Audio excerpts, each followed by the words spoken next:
Tuna chanzo cha maji cha Wame, tuna chanzo cha maji cha Ruvu. Lakini hawa wenzetu wahuni wameamua kufunga laini ya Ruvu ili waweze kutafuna pesa zinazoletwa kwa ajili ya ukarabati wa mradi wa maji wa Wame. Na wasinitishia, nitakapokuwa mbunge wa jimbo la Chalinze, miradi hii yote miwili itatawanya maji katika jimbo la Chalinze, tena kwa vipande viwili. Waliokuwa karibu na chanzo cha Wame watatumia chanzo cha Wame, na waliokuwa Chalinze ambao wako karibu na chanzo cha Ruvu watatumia chanzo cha Ruvu. Lakini CCM imeshindwa kulitekeleza hilo. Mimi kama mgombea ubunge, endapo mtanipa ridhaa, nitahakikisha huduma ya maji inapatikana wakati wote, tena kwa gharama nafuu. Nataka niwaambie, huduma ya maji Chalinze ndio mradi mkubwa unayouza maji kwa bei ya ghali kuliko mradi wowote Tanzania hii. Ukienda Ruvu, lita uniti moja ya maji inauzwa shilingi 2,000, lakini uniti moja ya lita ya maji kwa mradi wa DAWASA Chalinze inauzwa shilingi 3,000. Tofauti ya shilingi 1,000 kwa uniti. Kama ninachokizungumza ni uongo, naomba mniambie, mheshimiwa, hapo unadanganya. Lakini bei hizi zinakuwa za juu kwa maslahi ya nani? Na hii ni huduma ya jamii. Anayetakiwa anufaike ni nani? Kipo kikundi kidogo cha watu kinachotengeneza maslahi binafsi ambayo yanawanyonya wananchi wa jimbo la Chalinze bila ya wananchi wa jimbo la Chalinze kujitambua. Sasa kwa kuwa tumeshakijua kikundi hicho, tumejua mbinu wanazotumia kukusanya mapato hayo, basi sisi kama ACT Wazalendo tutahakikisha tunakisambaratisha kikundi hicho, na bei ya maji katika jimbo la Chalinze itakuwa imeshuka ilingane na miradi mingine kama wa DAWASA Dar es Salaam ambayo inauzwa maji kwa uniti shilingi 2,000 badala ya shilingi 3,000 ambayo tunauziwa sisi watu wa jimbo la Chalinze. Tunakwenda katika swala la huduma ya elimu kwa shule za msingi.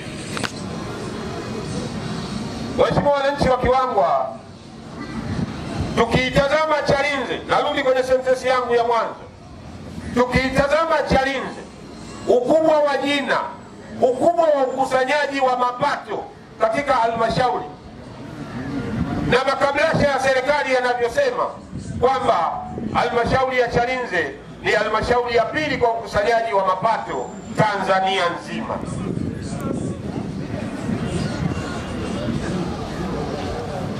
Lakini nataka niwaambie, wakati tunaambiwa halmashauri ya Chalinze ni halmashauri ya pili kwa ukusanyaji wa mapato Tanzania nzima, 75% ya mapato hayo yanatoka katika kata mbili tu, kata ya Lugoba na kata ya Msata.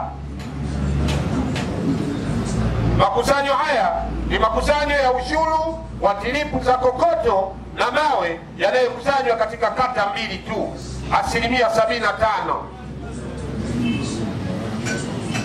yanatoka katika kata mbili tu, na 5% yanatoka katika kata ya Kiwangwa. Lakini leo ziangalia hizi kata tatu zinazoungana. Angalia kata ya Kiwangwa, angalia kata ya Msata, angalia kata ya Lugoba, alafu tuangalie huduma za jamii. Tuanze na shule za msingi, hali za shule ya msingi katika kata hizi tatu, lakini pia tuangalie hali ya shule za sekondari katika hizi kata tatu. Ni kichekesho. Halmashauri ambayo inajinasibu kukusanya mapato ya pili Tanzania nzima, shule za msingi wanafunzi hawana hata maji ya kunywa. Kama ninachokiongea ni uongo, naomba mniambie. shule za msingi hazina hata maji ya kunywa ya watoto wetu. Shule za msingi zimekuwa karaha hata kwa majirani wanaozunguka majengo ya shule za msingi, kwa sababu kila mtoto anapojisikia kiu lazima aje kugonga katika nyumba ya jirani akiomba maji. Kama hili ninaloongea ni la uongo, naomba niambieni mheshimiwa muongo.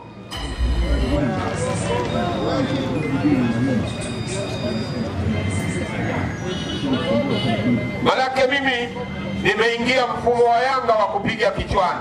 Kama ninachoongea ni cha uongo, niambie mheshimiwa, hapo umetudanganya.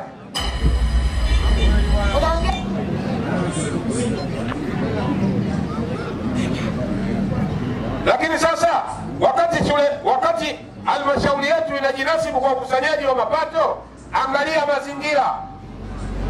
mazingira ya shule za msingi ambazo watoto wetu wanasoma, yanafanana na ukusanyaji wa mapato?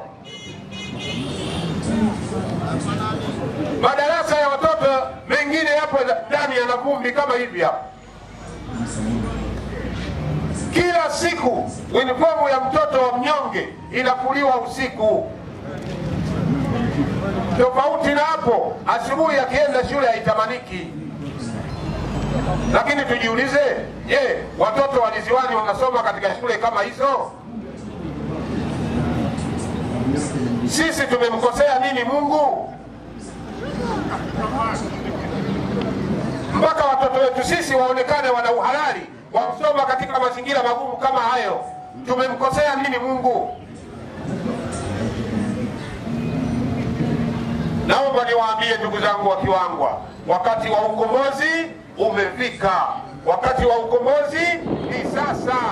Wakati wa ukombozi ni maamuzi yako kuchagua shida, ukijiona kwamba hiyo ni mikosi kutoka kwa Mungu au ni mapungufu yako kuichagua CCM.